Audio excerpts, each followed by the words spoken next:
Ne yapayım? Sen kafayı sıyırmışsın. İncinmişsin dedi. Mehmet bir kameraya doğru yaklaşsana. Allah'ını seveyim yaklaş.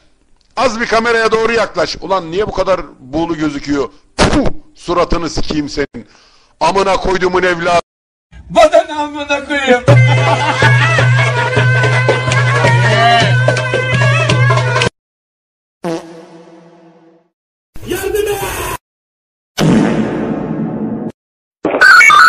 Ankara Caddesi. Nani?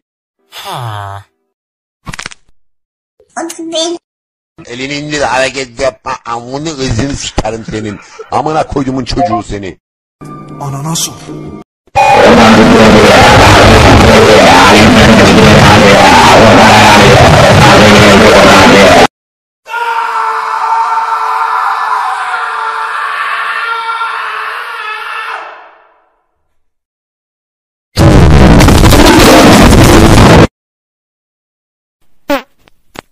Sensin o.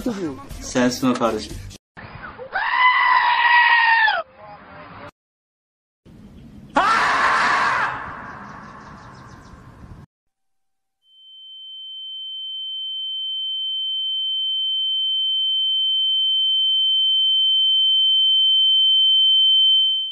Al bismillah.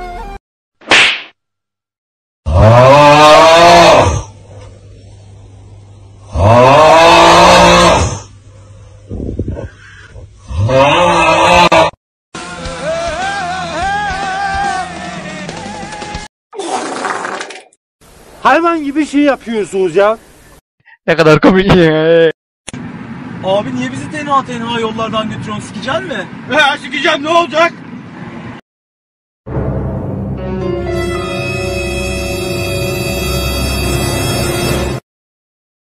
Çok rahat. Çok profesyonel. Ye amına oğle boğazıdan kalsın. Why are you gay? Who says I'm gay? You are gay. Amogus.